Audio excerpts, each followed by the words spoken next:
sí, a la par. También siempre fui un negociante nato. Más grandes mentores en la parte tanto profesional como personal han sido mis abuelitos, sobre todo mi abuelita. Nosotros como institución, si bien nosotros contamos con un modelo educativo, no puede ser un modelo educativo rígido. Al cliente, lo hablamos con el ejemplo del hospital, cuando hablamos de temas médicos, luego hablamos cuando vendes servicios profesionales y en este caso en una institución de educación. Es la conexión que logras establecer con el estudiante. Entonces, es súper importante. Marketiza Talks.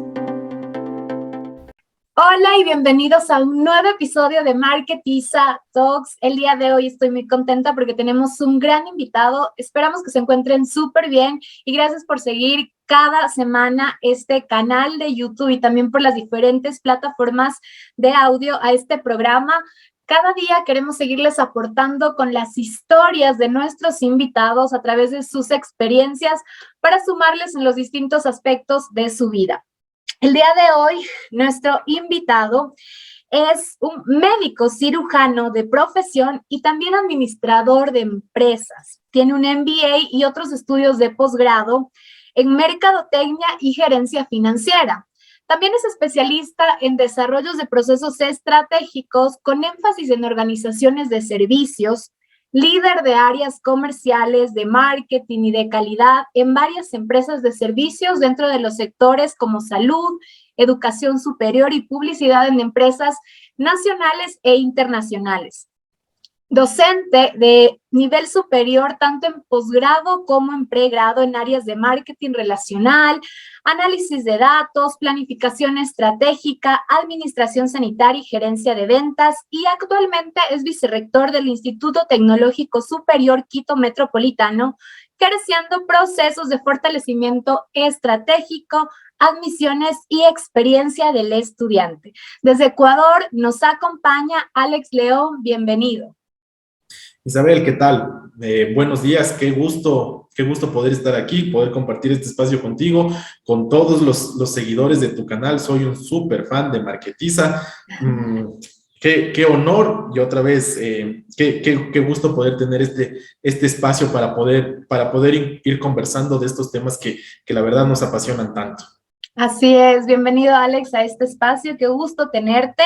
Vamos a ir abordando durante este episodio distintos temas profesionales, académicos también, irte conociendo un poquito más y como siempre iremos topando también esas ciertas fibras humanas y emocionales de nuestros invitados porque son parte de la vida y queremos también conocer ese lado de cada uno de nuestros invitados y compartirlo con la audiencia para que esto se vaya identificando también con esas experiencias.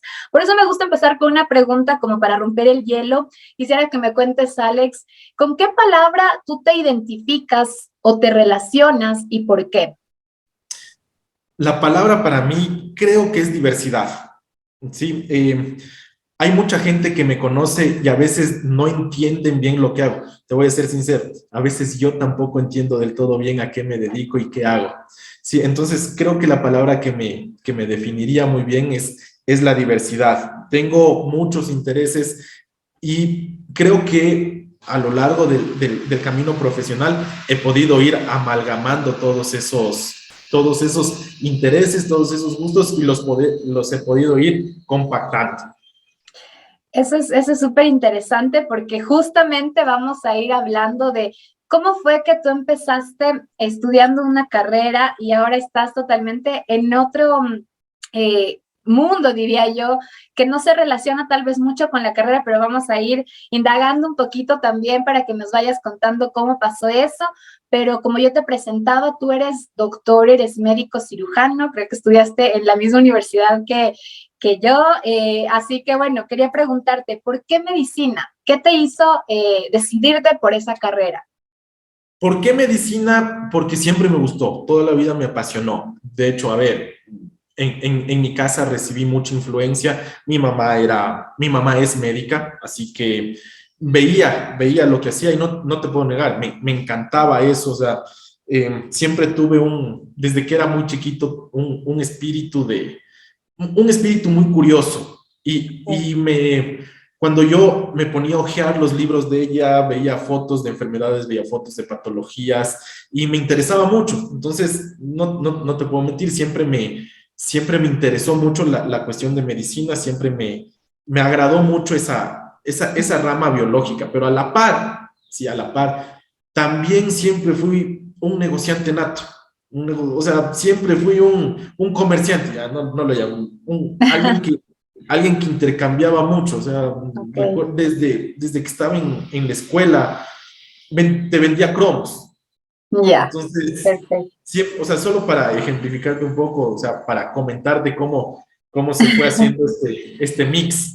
Exacto, porque sí quería entender un poquito desde tu profesión de médico, que la ejerces o que estuviste también ejerciéndola en un inicio, luego te fuiste preparando y diste como este salto al tema de negocios, a las finanzas, al marketing. ¿Qué pasó que decidieras tú, en lugar de especializarte o seguir posgrados más en tu rama como doctor, eh, qué pasó para que te decidieras más por especializaciones más en temas administrativos, comerciales? A ver, a la par que yo hacía mi carrera de medicina Ujú. en la universidad, a ver, tú estudias en la universidad de lunes a viernes, a veces tienes clases los sábados, pero en mi facultad eso muy pocas veces pasaba. Ok. Yo viernes, sábado y domingo estudiaba a la par administración de empresas, ¿sí? Entonces, obviamente, administración de empresas la terminé muchísimo antes que medicina. Es una carrera más corta. Entonces, una vez que yo salgo de médico, aquí en el Ecuador, o sea, tú te gradúas de médico y tienes que hacer algo que se llama el año de salud rural. Ok. Yo pude hacer mi año de salud rural en un pueblo que se llama Nuevo Israel, que es muy cerquita de Santo Domingo, un pueblo caliente. Y lo que yo pude topar ahí fue, en verdad, ¿cuál es la realidad del país? A veces creemos que nuestra realidad es nuestro grupo de amigos, nuestra Ujú. familia y nada más que un baño de realidad para darte cuenta cómo es. Entonces, a mí el año de salud rural me impactó mucho, pero sobre todo desde ese sentido en el que capaz yo me di cuenta en el que podía hacer también más por la gente o en el que podía aportarle más a la gente, no solo desde el ámbito de tratar de curar enfermedades o atender a un paciente, sino que podía desarrollar empresas, sino que podía también desarrollar negocios, que también era una necesidad para la gente, porque cuando te topas con pobreza extrema, chuta, te pega y sí te mueven ciertas cosas. Entonces, yo salgo de mi año de salud rural ya con la mente un poco con nuevas perspectivas y digo, a ver, mi plan era, ok, voy a esperar un poquito, quería darme un mes sabático, por así decirlo, y decía, ok, me voy a dar este mes y voy a empezar ya mi trámite de ingreso a un posgrado en medicina, que ese era el plan, eso era lo que tenía un poco planificado. Ujú. Antes de que se cumpla este mes, mi familia, y más concretamente mis abuelitos, tenían corriendo un par de empresas. Entonces yo les digo, oye, yo ya les veía a ellos que estaban un poco, necesitaban ayuda. Ellos muy trabajadores, toda la vida nos enseñaron esta cuestión de, a ver, o sea, si quieres algo lo tienes que trabajar, no te podemos regalar nada. Entonces, yo les vi que necesitaban un poco de ayuda, pero nunca fue mi afán, como te digo, quedarme o nunca fue mi afán hacer de eso carrera. Ya. Y les empecé a ayudar un par de semanas y vi que haciendo unos pequeños ajustes podíamos lograr cosas muchísimo mejores. Podíamos lograr cosas muchísimo mejores. Me fui quedando y me quedé más o menos unos 3 meses con ellos. Yo diría mis más grandes mentores en la parte tanto profesional como personal han sido mis abuelitos, sobre todo mi abuelita. Ella para mí ha sido una profesora en todo sentido. Mm. Me quedé trabajando con ellos un par de meses más y me di cuenta que tenía otros intereses. Entonces, ingresé a trabajar empecé a hacer una residencia en geriatría y a la par que yo hacía la parte médica, que hacía hospital, A la par, empecé ya a trabajar en este conglomerado de empresas, empecé a aprender nuevas cosas y me interesó mucho más. Empecé mi maestría en administración de empresas, la terminé, luego vi que no era suficiente, necesitábamos manejar la parte, necesitábamos mejorar la parte de marketing, entramos también a estudiar marketing, luego me di cuenta que tenía un déficit a nivel financiero y ok, vamos a estudiar finanzas y bueno, ahí estamos. Eso es un poco cómo fue un Ese toque la historia. cambio. Sí, la verdad es que es una historia súper interesante y quiero rescatar algunas cosas de lo que dijiste, Alex. Primero hubo como un quiebre cuando tú fuiste a hacer este año en la medicina rural, justamente entendiendo esta realidad. Como tú dices, muchas veces vivimos pensando que estamos como en nuestro círculo o en el ámbito en el que nos desenvolvemos o nuestro día a día, y eso no nos permite ver esas otras realidades de personas que tal vez son o más necesitadas o tienen otras realidades, viven de otra forma, y nos hace muchas veces este tipo de experiencias abrir la mente. Y mira qué bonito que a ti te ha llevado justamente a abrir tu mente para ayudar de cierta forma y involucrarte en todo lo que te llevó a hacer lo que has venido haciendo durante todos estos largos años de carrera como profesional. Así que me parece eso súper interesante. Y también lo de tus abuelitos. Creo que a todos nos pasa también que muchas veces más allá de la parte académica o de ciertos mentores que podemos tener en el profesionalmente hablando o de forma académica, pues muchas veces nuestros mentores o mayores maestros son las personas que tenemos en nuestro círculo más íntimo, como la familia, como nuestros padres o nuestros, en tu caso, tus abuelitos. Y la verdad que eso habla también mucho de lo que eres también como persona, que sepas rescatar esa parte también me parece súper, súper interesante para irte conociendo un poquito más. Y justamente hablabas que hiciste distintos posgrados porque fuiste viendo las necesidades de irte especializando para poder luego aportar, ¿verdad? Eso me gusta mucho porque a veces yo creo que en esta época muchas personas tienden a elegir una maestría o a imponerse a estudiar una maestría, no por un objetivo de aprender, de sacarle provecho, de enriquecerse con conocimiento, sino por ganar ese título. Por el Porque cartón, quieren, como suelen decir. exactamente. Y la verdad es que creo que a nivel educativo y como nosotros estamos haciendo nuestra carrera como profesionales, es importante destacar esa parte, o sea, saber que vamos a ir a hacer una maestría o una especialización, pero que lo más importante es justamente aprender, más allá del cartón, que eso se lo puede, hay maestrías, yo digo ahora, no sé, en menos de un año haces una maestría, muchas veces de diferentes precios o valores económicos, pero más allá de eso es justamente que tú puedes llevarte ese conocimiento y esa motivación que tú dices me parece súper interesante. Quería preguntarte también, dentro de todo este ámbito profesional, Alex, has pasado por diferentes ámbitos laborales, ¿verdad? Desde ejercer tu profesión, como lo decías, como médico, y a la par estuviste también gerenciando diferentes empresas, ayudando en un principio a tu familia, pero luego te fuiste involucrando más en el ámbito empresarial. ¿Qué retos, sí? ¿Cuál fue ese reto? Lo planteo mejor. ¿Cuál fue ese reto más importante o más grande que tuviste que afrontar y qué enseñanza te dejó? A ver, el reto más grande que yo tuve que afrontar fue hacerme cargo de un conglomerado empresarial, eh, tal vez no sintiéndome técnicamente tan fuerte como hubiese querido. Sí, si bien yo sí tenía una formación de pregrado en administración de empresas, una vez que ya tienes que agarrar la sartén por el mango, una vez que ya estás donde las papas queman, ves que hubieses querido tener muchísimas otras cosas dentro de tu formación y que no necesariamente las tuviste. Y te toca ir aprendiendo en el transcurso en el correr de los días. Entonces, ahí yo tuve la fortuna de encontrarme con un mentor que me dijo, verás, Alex, no palabras más, palabras menos, me dijo, en este mundo no vamos a saber todo. O sea, jamás, jamás vas a poder llegar a ser técnicamente lo fuerte que tú quisieras ser. Sin embargo, dijo, no hay que saber todo, pero sí saber lo suficiente como para en el ámbito empresarial ser peligroso. Eso a mí me ha quedado, pucha, grabado a fuego. Y sí creo que ese fue el reto más importante, porque, Ajá.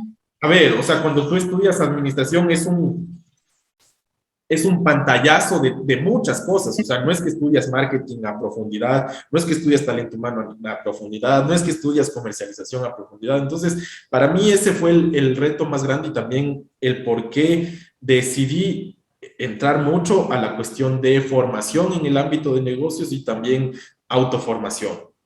Creo que ese para mí fue el reto más grande. Eso es súper importante porque yo creo que cuando estás en la universidad, como tú dices, bueno, somos colegas, yo también estudié administración de empresas y claro, ves todo de forma general, bastante general. Aprendes muchísimo, sí, está bien, y tú sales al mundo y dices, bueno, estoy preparado para administrar una empresa, pero luego te topas ya en la vida real a nivel profesional, cuando estás en un trabajo y empiezas a aprender cosas que yo digo a veces ni siquiera se ven en la universidad y tienes que afrontar, como tú dices, esos retos constantes que se te vienen día a día, que no los aprendiste en una aula de clases, sino que también te lo va dando la experiencia y te lo va dando también esta forma de empezar a relacionarte, de empezar a moverte también en tu ámbito laboral.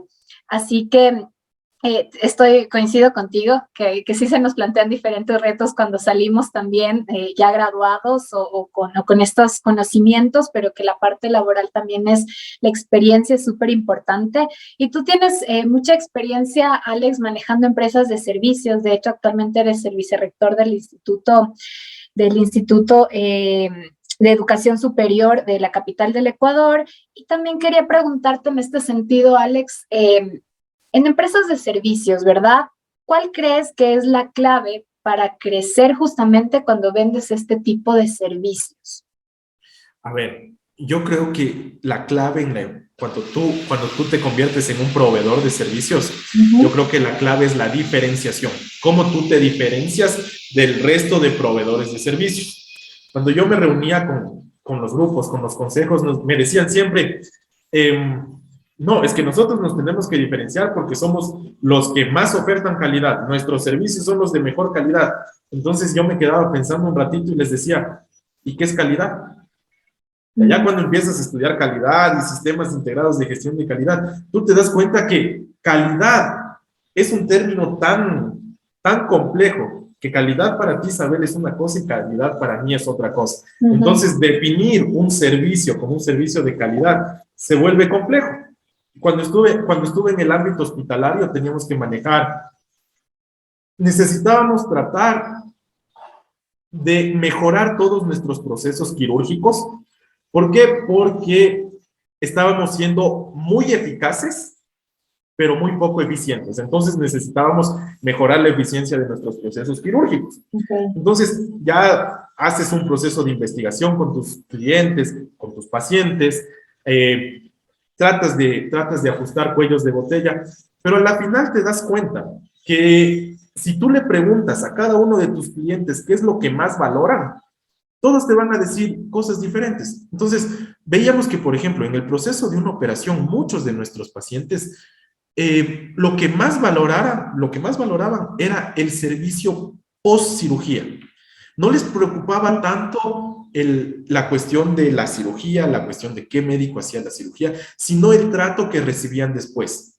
Entonces empezamos a implementar ciertos planes de, a ver, vamos a ir cada cierto tiempo, obligatoriamente tiene que estar personal de enfermería, obligatoriamente tiene que estar personal médico, y nuestros índices de satisfacción crecieron, nuestros índices de eficiencia crecieron muchísimo. Entonces, a lo que yo quiero llegar es cuando tú ofertas un servicio es cómo te diferencias. Y en este momento la única manera de diferenciarse es teniendo en cuenta lo que tu cliente opina, lo que tu cliente quiere. Claro, cuando te vas a la pirámide a la pirámide de la experiencia del cliente, ¿qué es la base? ¿Cuál es la base de experiencia del cliente? Es darle al cliente lo que busca. ¿cierto? Entonces, Ujú. creo que las empresas que se dedican a la comercialización de servicios, a la prestación de servicios, una vez que entiendes lo que el cliente quiera, lo tienes que hacer fácil para el cliente y una vez que lo haces fácil, le tiene que gustar. Entonces, más o menos si tienes en cuenta esas tres aristas, en mi experiencia profesional, creces mucho como una empresa prestadora de servicios.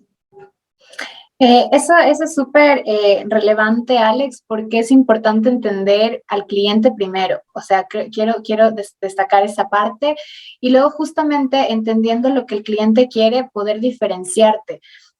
Es difícil encontrar este diferenciador. Para mí yo creo que es una de las cosas, porque todos, como tú dices, es muy fácil decir, somos los mejores en esto, o la mejor calidad, el mejor servicio, pero realmente, ¿cuál es ese diferenciador que los clientes de distintas empresas aprecian más o valoran más?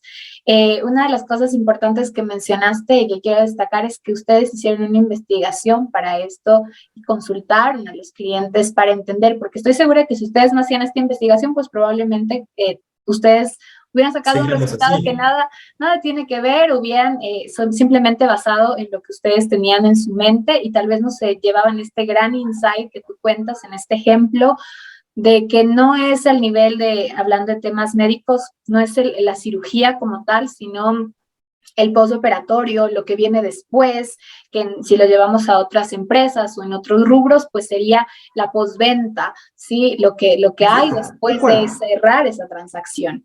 Entonces, sí es importante que sepamos bueno, en todo el tipo de empresas, pero sobre todo en las de servicios también, es importante entender mucho más y ser mucho más empáticos con los clientes, ¿sí? Justamente hablando de estos bienes, porque no son bienes tangibles, cuando tú vendes algo que puedes palparlo como tal, eh, es distinto, ¿sí? Pero cuando tú vendes estos bienes que son intangibles, cuando incluso, por ejemplo, como profesionales que brindan sus servicios o consultorías, asesorías, hablando ya en estos términos, ¿qué consejo tú les darías para que justamente a ese tipo de profesionales puedan vender estos servicios de forma exitosa? Yo ahí lo que te diría es, y habiendo trabajado consultorías de ambos lados, ¿no? Desde la parte de contratar consultorías y la parte también de ofertar consultorías. Yo creo que los profesionales que se dedican a esto deben tener un aspecto clave y es saber escuchar. O sea, no ir con el preconcepto de, a ver, yo me dedico a esto, yo hago esto y esto es lo que te vendo. Este es el servicio que te venden, ¿no es cierto? Ujú, Ponle el nombre que tú quieras, servicio de lo que tú decidas. Sin embargo, es súper importante escuchar cuál es la necesidad del cliente. En todo ámbito, o sea, en todo espectro de servicios, siempre es ujú, importante escuchar cuál es la necesidad del cliente, qué es lo que te están pidiendo. Un paquete de software administrativo, y ujú. nos decían, esto viene con esto, y ustedes van a tener tantas horas de consultoría y ustedes van a tener tantas horas de soporte. Y les decíamos, pero a ver, o sea, no me interesa tener todo esto porque no lo estamos haciendo, o sea, yo solo necesito esto.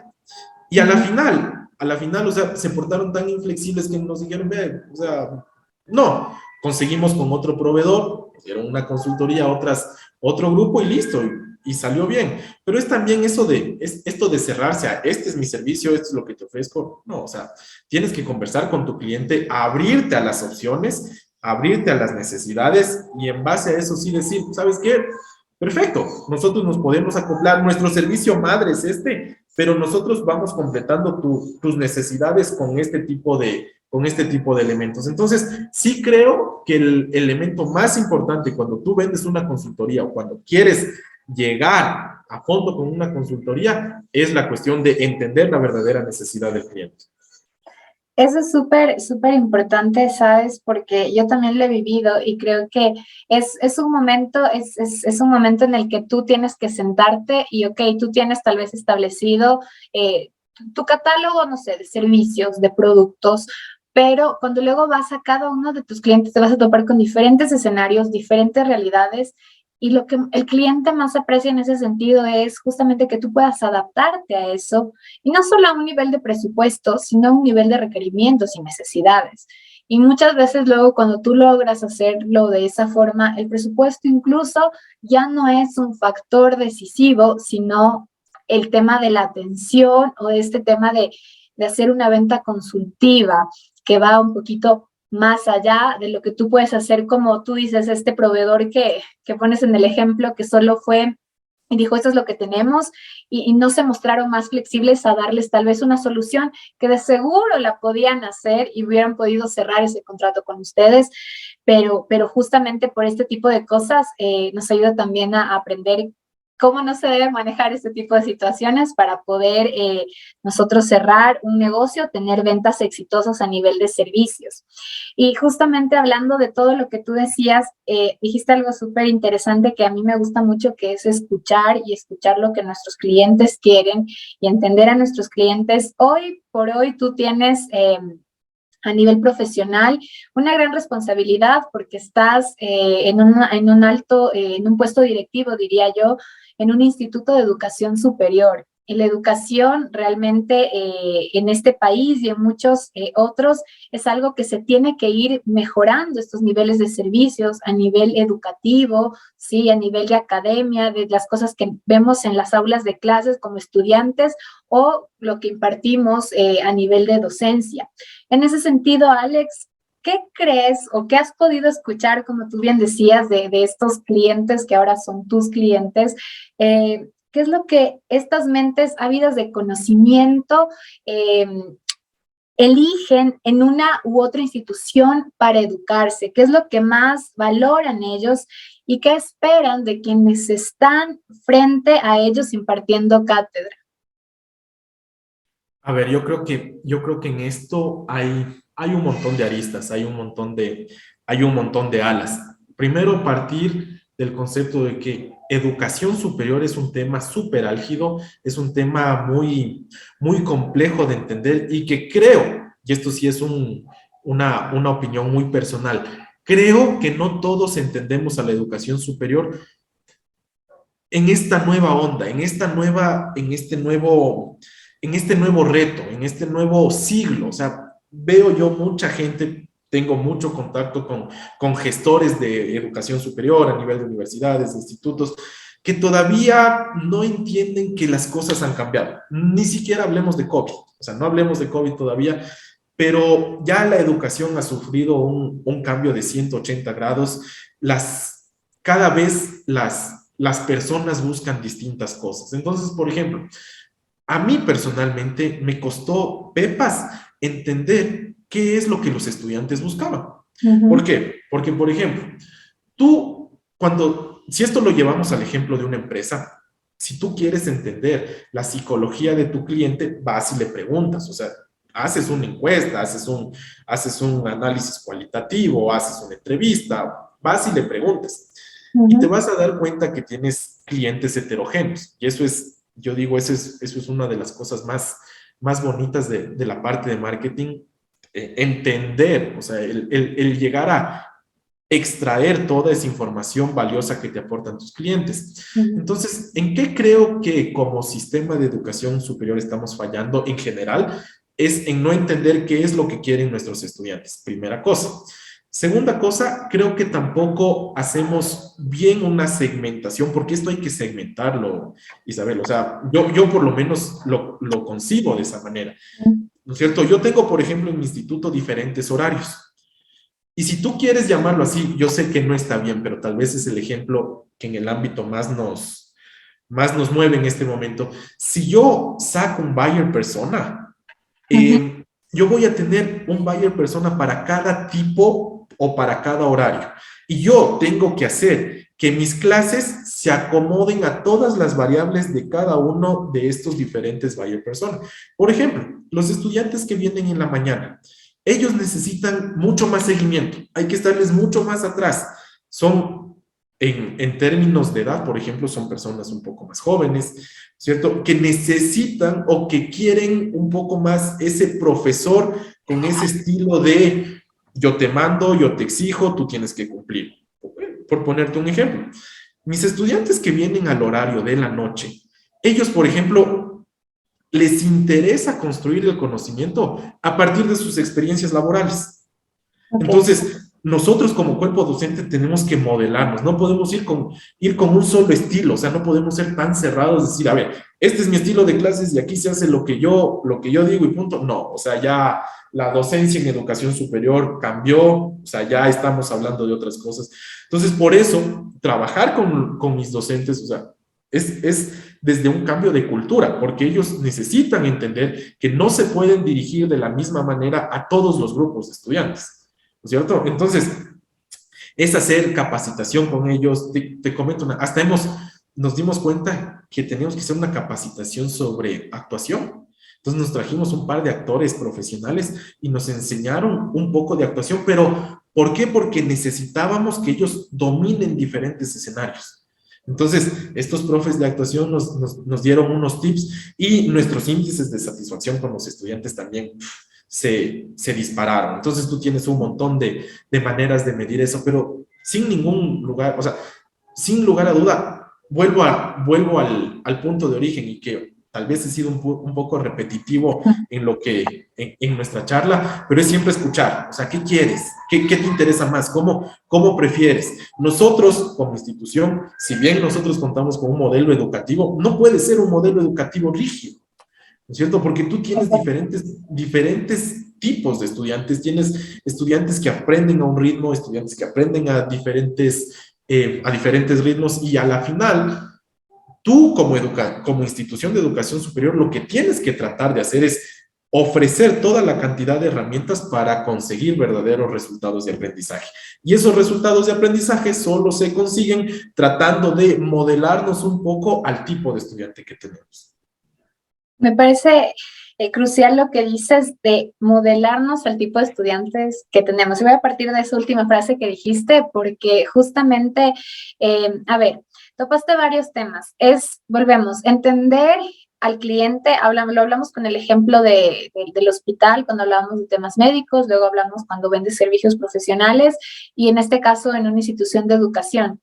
Entender que los alumnos de la mañana son distintos o van a tener una necesidad o van a valorar algo diferente a lo que hacen los estudiantes en la en la modalidad nocturna.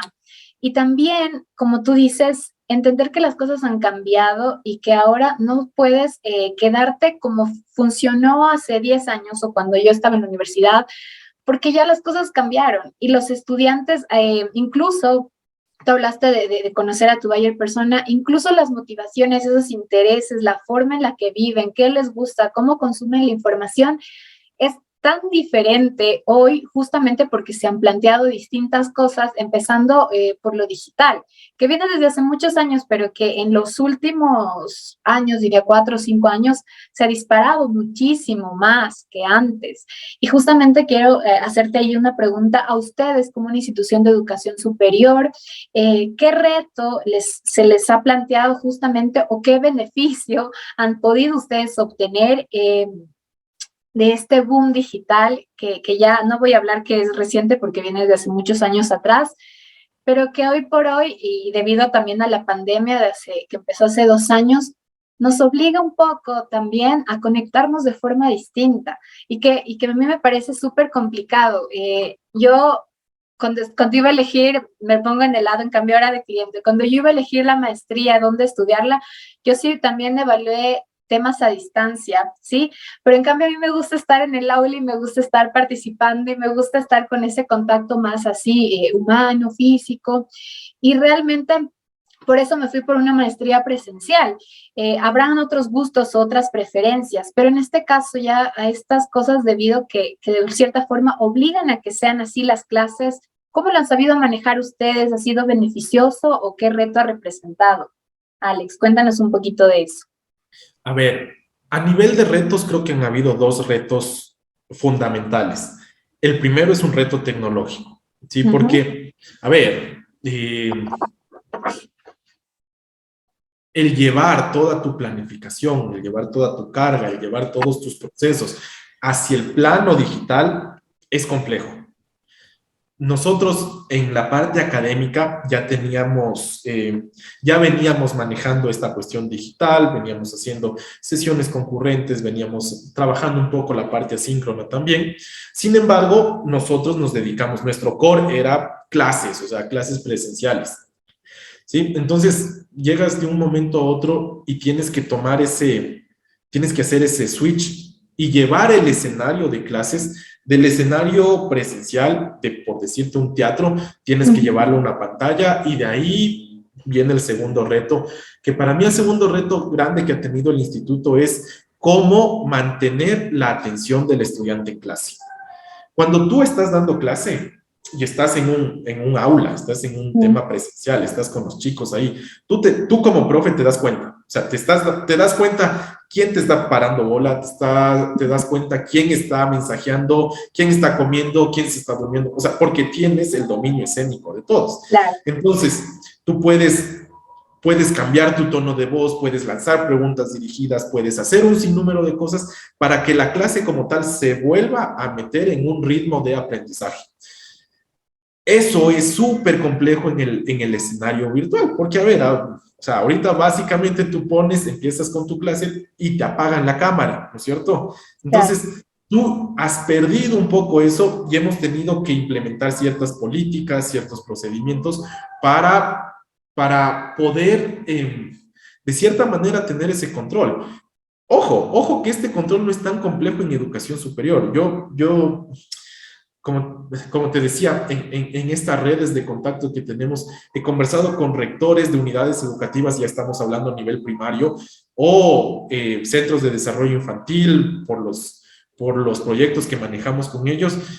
Para ellos es súper complejo. O sea, porque tienes una persona que no es madura, que no se ha desarrollado, y necesitas, o sea, y darle clases a través de una computadora se vuelve súper complejo. Entonces, ese reto tecnológico y ese reto que si le quisiéramos poner un nombre, un reto de atención, creo que ese es los dos retos más grandes que hemos tenido que afrontar. Y por eso hemos explorado un montón de soluciones, lo que te comentaba, ¿no? O sea, parte de esto fue, a ver, nos contratamos un par de actores profesionales, a ver, señores docentes, por favor, ¿cómo vamos a trabajar para poder dominar este escenario virtual y sobre todo mantener la atención en clase? Wow, eso es súper difícil. Perdona que te corte ahí porque quiero justo hacerte esta pregunta para que termines igual de contar lo que ustedes hicieron. Conectar, yo creo que más allá de llamar la atención es conectar con tu audiencia, ¿no? Bueno, lo vivimos, yo lo vivo día a día igual con todo lo que hago a través de medios digitales, pero todos creo que lo vivimos de cierta forma. Hablaba con un asesor comercial igual el otro día que vende otros servicios, otras cosas, vende tecnología, de hecho, y me decía, qué difícil es prospectar los clientes así, porque no los encuentras en en el puesto de trabajo, llamas y luego tienes la cita, y ¿cómo le vendes por un Zoom o por una pantalla? Es difícil llamar la atención o que la persona esté ahí. Entonces, claro, tienes que ser un poquito más histriónico, moverte un poquito más, empiezas a ver otras cosas. Entonces, sí, Alex, como para que nos termines de contar un poquito cómo ustedes lo supieron igual resolver, cómo conectar con los alumnos a través de estos medios de forma exitosa. A ver, conectar con los estudiantes a través de estos medios, nosotros nos hemos dado cuenta que tiene una etapa de embudos, es una especie de inbound esto. Ya. En la parte más ancha del embudo, tú tienes la parte de atracción, ¿no es cierto? Entonces, una vez que tú tienes el estudiante, cómo lo atraes en primer lugar? Porque salgamos 30 segundos del ámbito educativo, ¿cierto? Si tú logras atraer a tu cliente, a tu empresa, a tu negocio, a tu emprendimiento, una vez que lograste atraerlo, necesitas ser lo suficientemente interesante como para mantenerlo, porque si no se quedan en la parte de arriba del embudo y a la final no es que sirvió de mucho. Entonces, volviendo a esto, sabíamos nosotros que teníamos que volvernos muy impactantes en clase, ¿cierto? Muy impactantes. Y yo conversaba con mis profesores, porque esto ha sido, estar conversa y conversa con ellos para poder desarrollar las mejores líneas de acción. Y les explicaba un poco el modelo de venta en línea recta, porque a la final, cuando nosotros estamos dando una clase, estamos vendiendo conocimiento y nos estamos vendiendo nosotros como docentes, ¿cierto? Entonces yo les decía, verán, eh, solo tenemos una sola oportunidad para dar una primera impresión brutal a nuestros nuevos estudiantes. Entonces, el hecho de no ser lo suficientemente impactantes en nuestra primera clase nos traía un montón de adversidades después. Entonces, ese fue el paso número uno. Teníamos que volvernos totalmente impactantes desde la clase, desde la primera clase. ¿Cómo te vuelves impactante? Pues acortándole lo que el estudiante quiere aprender. Entonces, lo que te comentaba, ¿no?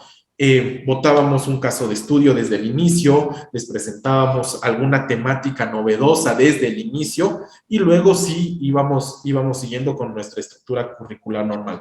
Eso es lo primero. Y lo segundo es que también nos dimos cuenta que se necesitaba mucho seguimiento, mucho estar atrás, mucho estar pendientes de qué les estaba pasando a los estudiantes.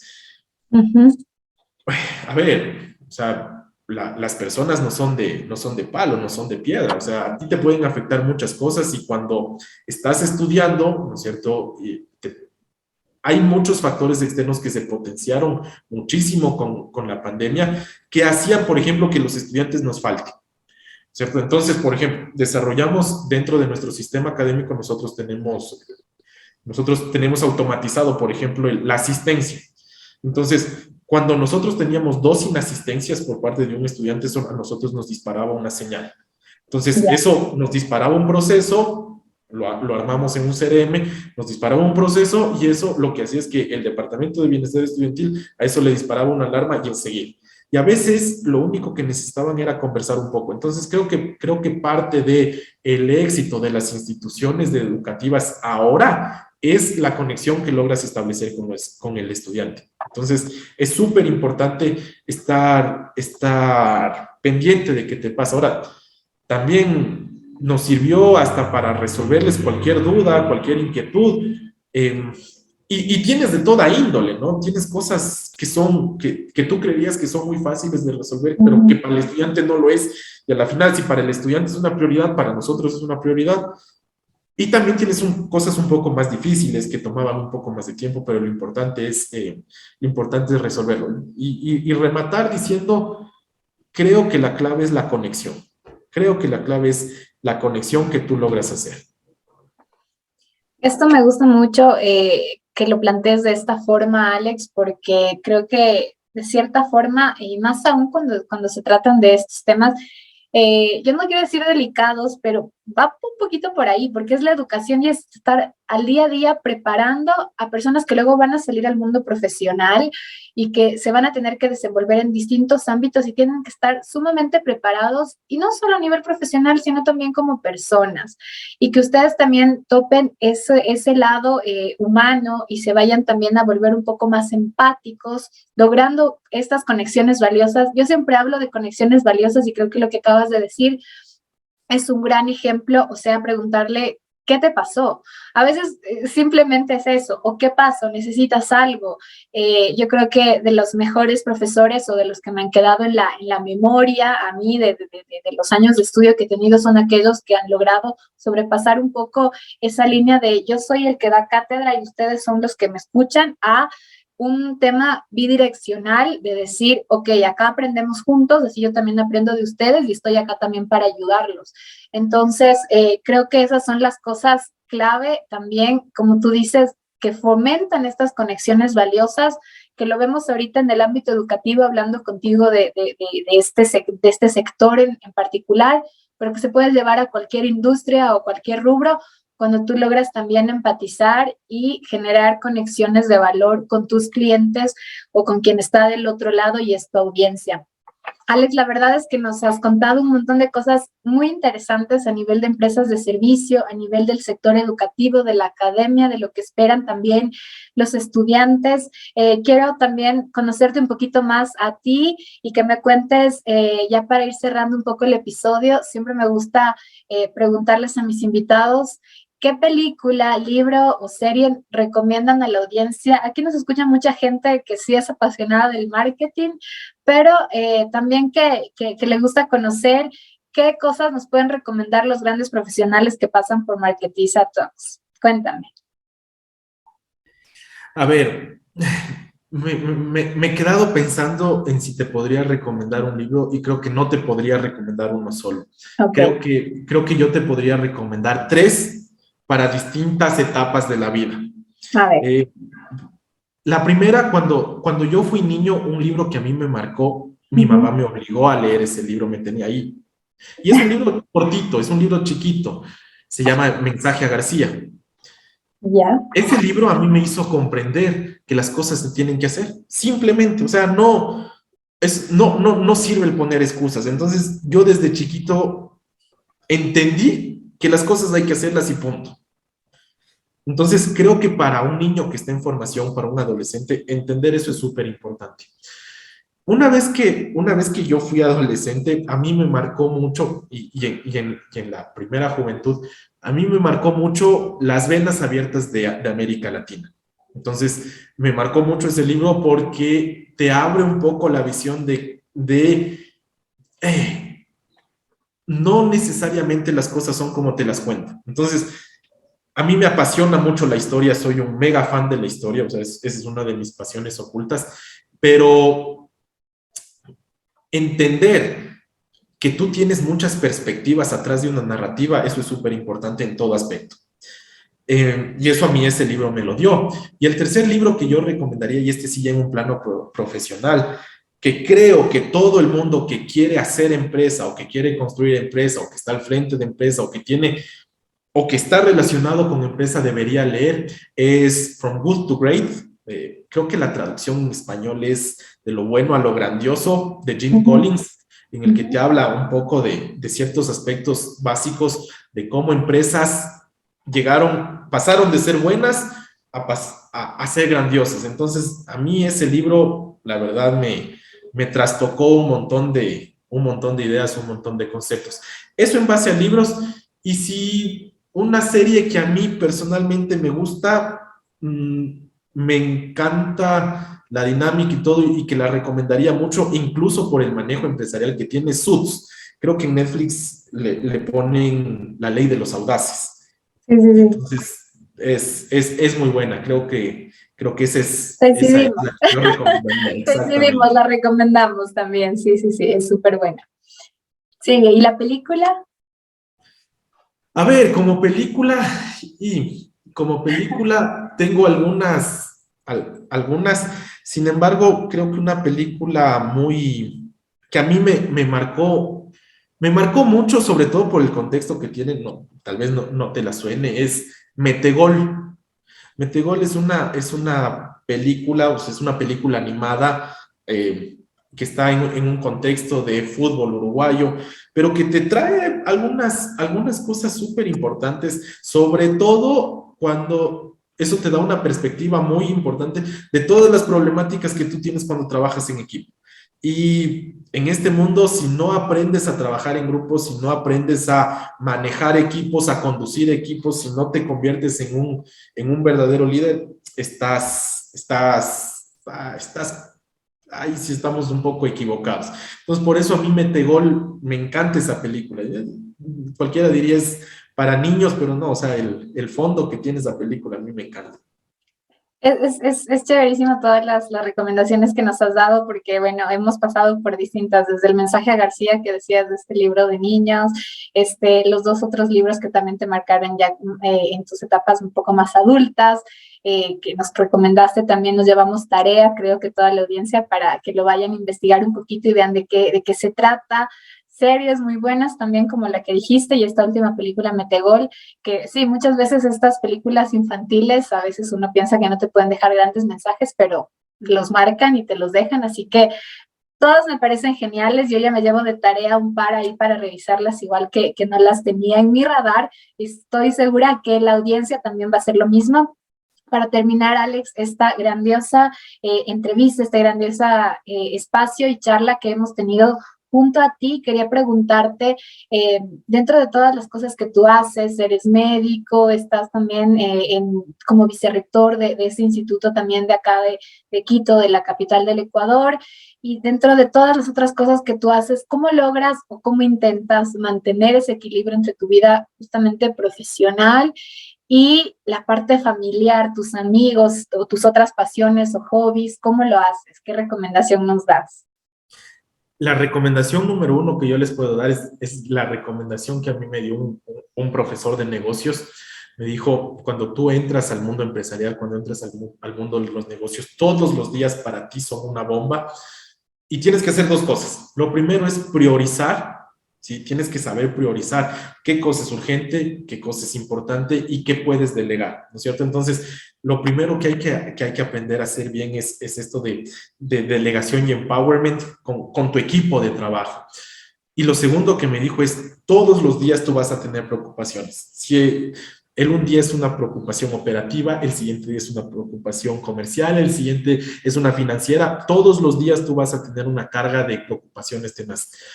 Y a mí me dijo, la única manera en la que no te vas a enfermar es haciendo ejercicio. Entonces, el ejercicio físico, o sea, y ni meterme a todo el tema médico de todos los beneficios, el ejercicio a mí por lo menos me permite desfogar toda esa carga de, no sé si llamémoslo estrés, llámale preocupaciones, llámale como tú quieras, pero toda esa carga que te da el trabajo la puedes desfogar muy bien a través del ejercicio.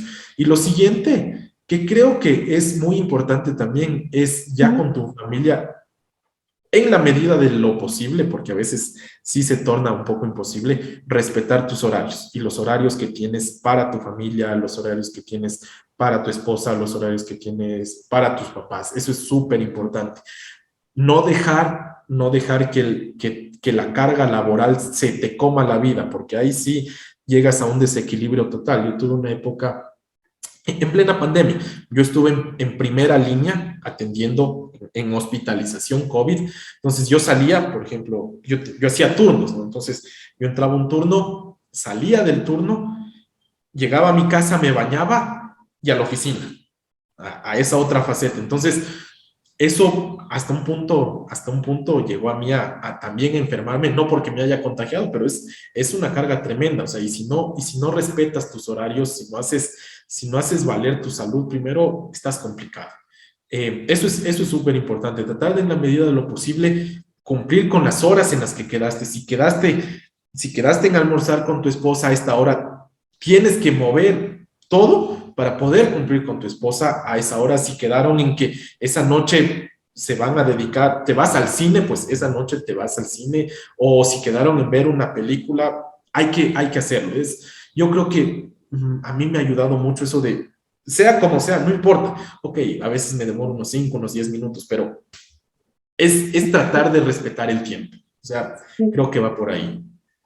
Me quedo con esto, priorizar el ejercicio, que también coincido con eso, soy muy fan de que el ejercicio nos hace, más que al tema físico, a la mente, nos ayuda muchísimo, muchísimo, respetar los horarios y el tiempo, tu tiempo, y también dar ese tiempo para las personas que más queremos. Nos lo está diciendo un médico, creo que como profesional y también como su experiencia personal, así que te agradecemos por esas recomendaciones. Alex, tú que tienes tantas actividades, ya te invitaré a otro episodio para que nos cuentes un poquito cómo fue esa experiencia también a nivel de la pandemia y todo. Pero te quiero agradecer mucho por haberte dado este tiempo, por haber compartido tu historia un poco, sí, irte conociendo un poquito más y también darnos todos estos consejos a nivel de empresa, de servicios, de todo lo que tiene que ver también con la academia, con cómo conectamos y pues también a nivel personal con estas recomendaciones que nos has dado. Antes de cerrar, cuéntanos qué se viene dentro de tu ámbito profesional, si quieres, y también cómo te pueden ubicar o tus redes, no sé, tu contacto. En este momento que se viene profesionalmente para mí, creo que, a ver, estoy en un punto en el que hace un mes más o menos le puse un pause a mi actividad médica hasta por salud, o sea, le puse una pausa porque porque estoy en un punto en el que necesito concentrarme en que esto termine de crecer bien. Entonces se nos vienen en el instituto, se nos vienen nuevas modalidades, nuevas carreras, seguramente ya tener presencia en otros países también. Eso es lo que se nos viene y sí he querido ponerle una pausa a mi práctica médica que me apasiona para poder dedicarle mi concentración enteramente a este proceso de crecimiento. En redes sociales, la verdad, no tengo Instagram, no tengo Instagram. Tengo una cuenta de Facebook, pero la verdad, a ver, la creé hace muchos años, le doy muy poquito movimiento y sobre todo la tengo porque a partir de esas tengo varias cuentas de las empresas que las estoy chequeando, o sea, básicamente eso es lo que me permite Facebook, pero al que sí le doy seguimiento y donde me pueden localizar, contactar con muchísimo gusto es en LinkedIn como Alex León Tito y presto para cualquier cosa. Hemos tenido, yo sí tengo, quiero mucho esa red social porque me parece que es una red social que tiene otro giro, o sea, no es el yo posteo mi foto, no, o sea, es otro giro, es una red de networking, es una red de conocer clientes, es una red para conocer socios, es una red para conocer proveedores, o sea, eso a mí me parece lo espectacular de LinkedIn. Entonces, ahí sí, totalmente disponible. De hecho, en este momento es la única que creo que manejo. Buenísimo, entonces ya saben, si quieren contactarse con Alex, lo pueden hacer a través de LinkedIn en su perfil como Alex León Tito. Y gracias de nuevo, Alex, ha sido un placer tenerte en Marketiza Talks y esperamos tenerte en una próxima oportunidad, pues hablando de otros temas de interés para nuestra audiencia y decirles a ustedes que nos vemos en un próximo episodio de Marketiza Talks. Gracias, Alex. Muchísimas gracias a ti, Isabel. Gracias por la invitación. Un gran saludo a toda tu audiencia que es gigante. Y bueno, encantado de volver cuando lo dispongas. Muchísimas gracias. Gracias, Alex. Te mando un fuerte abrazo. Que estés bien. Gracias por acompañarnos en Marketiza Talks. Espero que hayas disfrutado mucho de este episodio. Te invito a seguirme en redes sociales como @marketiza.mkt y visitar nuestra página web www.marketizamkt.com. Tienes muchos recursos que de seguro te van a servir para seguir creciendo. Nos vemos en el próximo episodio. Recuerda que la idea es crecer juntos.